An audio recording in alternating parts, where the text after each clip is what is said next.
Alam mo ba na may isang gulay na madalas lang nating nakikita sa bakuran pero mas makapangyarihan pa pala kaysa sa mga mamahaling vitamins?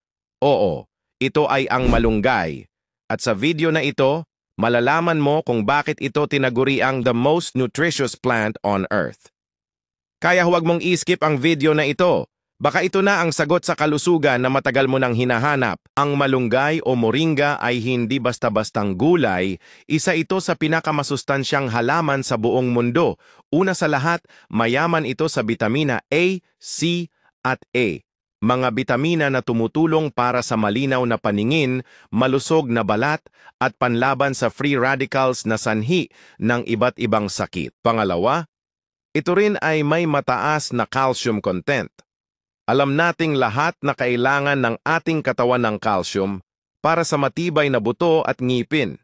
At alam mo ba, mas mataas pa ang calcium ng malunggay kaysa sa gatas. Pangatlo, ang malunggay ay isang natural na pampagatas o galactagogue.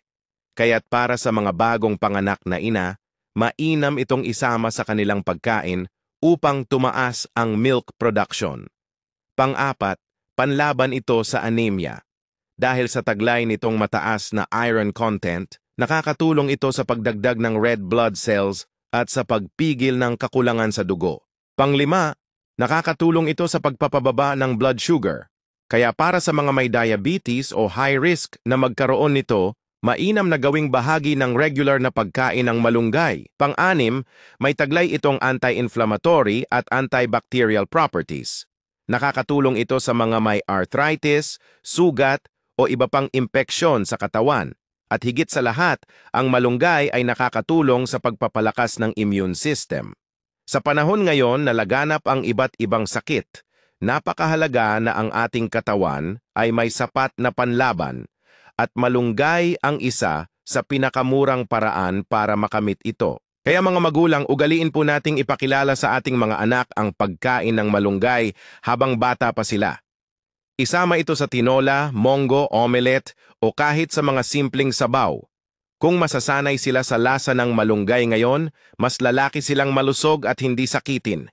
Tandaan, ang malunggay ay hindi lang pampalasa sa ulam.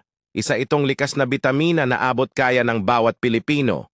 Kung marami kang natutunan sa video na ito, huwag kalimutang i-like, i-share at i-follow ang aking channel para mas marami pa tayong mapag-usapan tungkol sa natural at abot-kayang kalusugan. Paki-share mo na ito sa pamilya mo, lalo na sa mga magulang na gusto ng healthy na pagkain para sa kanilang mga anak. Maraming salamat sa panonood at tandaan, sa simpleng malunggay, maaaring masolusyonan ang maraming problema sa kalusugan.